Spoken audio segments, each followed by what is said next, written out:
जैसे ही पुण्य समाप्त हुआ, समाप्त होते से ही राजा चित्ररथ ने उसको पकड़कर कहा, रे पुष्पदंत, गंधर्व होकर फूल की चोरी करता है, पत्ती की चोरी करता है? तेरे शरीर में कष्ट भोगने के लिए रोग उत्पन्न होगा। पुष्पदंत का शरीर बेकार होने लगा, आंख से आंसू बहने लगे, रो पड़ा पुष्पदंत। मुझे नहीं मालूम था कि शंकर भगवान का निर्माल्य पड़ा। मेरा माताओं से निवेदन है, मेरा भाइयों से निवेदन है, बेटा बेटियों से निवेदन है, बच्चों से निवेदन है, शंकर के मंदिर में जा रहे हो, सावन के महीने में ढेर सारी पत्तियां इधर उधर पड़ी रहती है, बोलो सही है कि गलत है?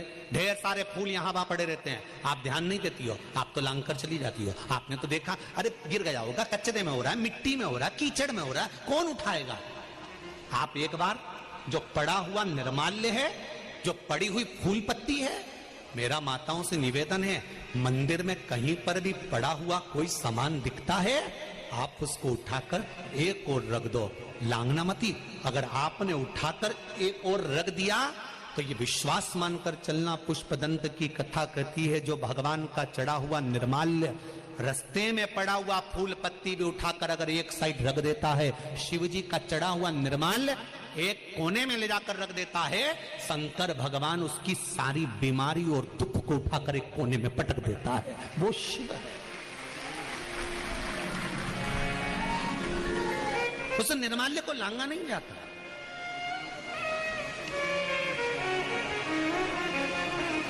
हम कई बार कहे, आज फिर कह रहे हैं, आज फिर कह रहे हैं आपसे,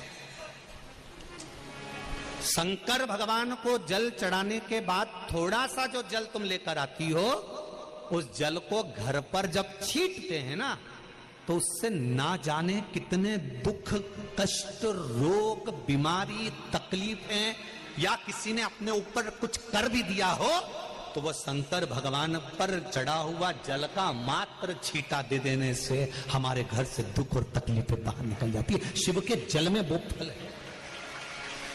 पुष्पदंत की कथा करिए, निर्माल्य मात्र रखा था, मात्र निर्माल्य बिछाया था और कपड़ा डाल दिया, उसको लांग गया तो पुष्पदंत का पुण्य चले गए। विचार करिए। कई लोग कहते हैं हमारा व्यापार किसी ने बांध दिया, हमको लगता है हमारी दुकान किसी ने बांध दी, हमको लगता है किसी ने हम पर टोना कर दिया, किसी ने हमारे ऊपर ऐसा कर दिया, किसी ने हमारे पर वैसा कर दिया। हम कहते हैं तुम ही मिले थे। लोगों की इतनी बड़ी बड़ी वो अंबानी जी की फैक्ट्री चल रही, उन पे किसी ने टोना नहीं करा, टाटा बिरला पे किसी ने टोना नहीं करा, तुम्हारी छोटी सी दुकान पे टोना करेगा? ये कभी नहीं सोचना कि किसी ने कुछ कर दिया, किसी ने कुछ धर दिया।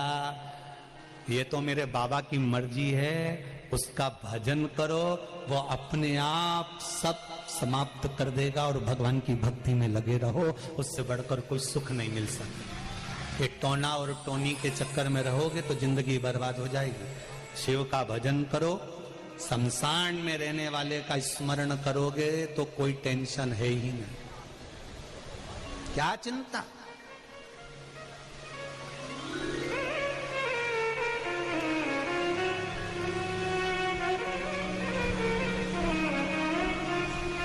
पुष्पदंत रो पड़ा, पार्थिव शिवलिंग का निर्माण करा, उसकी पूजन में लग गया, शंकर भगवान की पूजन में लगा।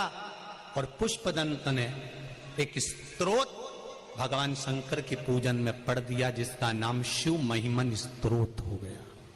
कौन सा स्तोत्र है? शिव महिमन स्तोत्र। यह पुष्पदंत ने रचा। जो शिव महिमन स्तोत्र पढ़ा, शिव जी प्रकट हो गए। पुष्पदंत क्या चाहिए तुमको? पुष्पदंत कहते हैं मुझे चित्ररथ के यहां फूल चुराने का पाप लगा, पत्ती चुराने का पाप लगा, चोरी की गई वस्तु से मैंने आपकी आराधना करी, उसका मुझे दोष लगा। मेरी गलती है कि मैं चित्ररथ राजा से पूछ नहीं पाया कि तुम्हारे यहां से मैं पत्ती ले सकता हूं, मैं फूल ले सकता हूं। नहीं तो ये सोच रहा था कि भगवान की पूजन करना है तो पूछने की जरूरत क्या। जितने लोग शिव महापुराण की कथा को आस्था चैनल पर, फेसबुक, यूट्यूब पर सुन रहे हैं और जितने लोग भाटापारा की इस पावन धरा पर सुन रहे हैं, ध्यान लगाकर सुनना। पुण्य कमाने के चक्कर में हम भी कहीं पाप कर बैठते हैं। केवल पुष्पदंत अकेला नहीं, आप और हमने भी ऐसा करा होगा।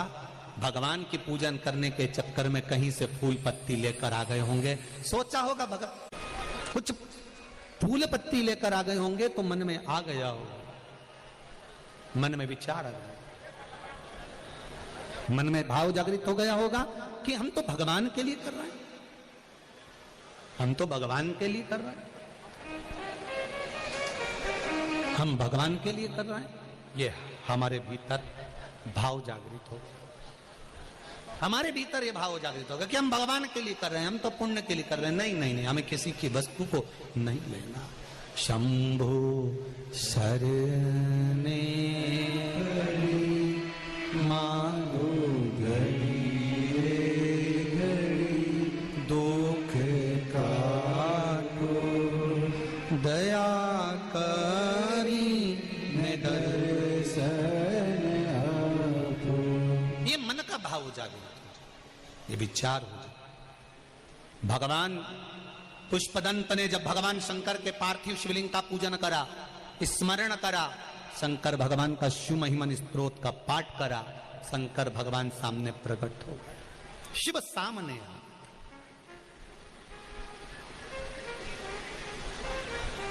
फिर कहूंगा सारी समस्या का हल, जरा जम के बोलो, सारी समस्या का हल।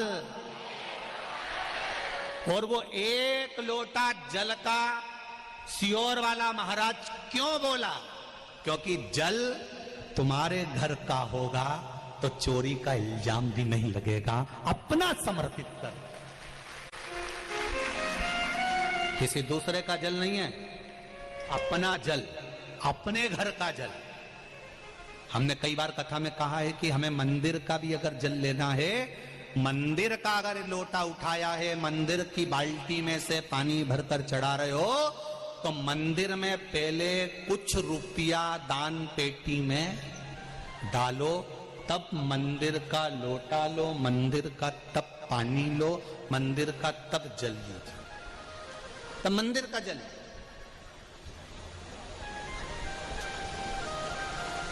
तब मंदिर का पानी लो, तब मंदिर का लोटा लो,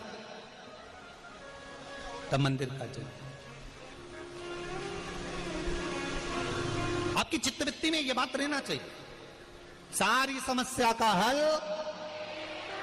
एक लोटा जल। पर सावन के महीने में 2 लोटा जल।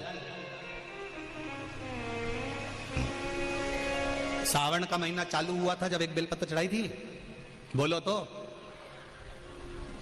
और जिस दिन सावन का आखिरी सोमवार हो, शायद यही लास्ट वाला है, सावन का आखिरी सोमवार हो, जो लोटा जल का लेकर जा रहे हो उसमें थोड़ा सा इत्र, अगर इत्र नहीं हो तो गुलाब की पंखड़ी, पंखड़ी नहीं हो तो कोई फूल की पत्ती उस जल में बाबा को समर्पित, इत्र हो तो ज्यादा अच्छा।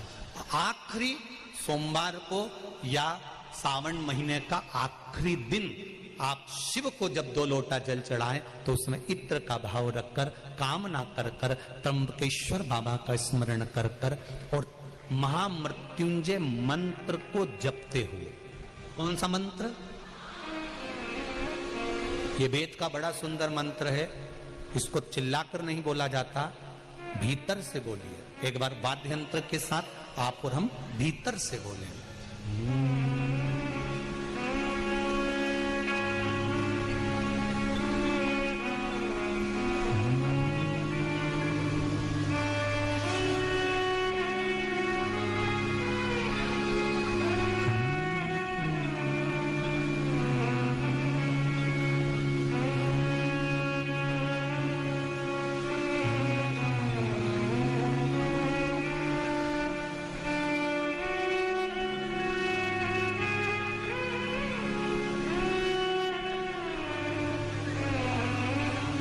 महामृत्युंजय मंत्र का स्मरण करते हो। और अगर महामृत्युंजय मंत्र याद नहीं हो तो पंचाक्षर मंत्र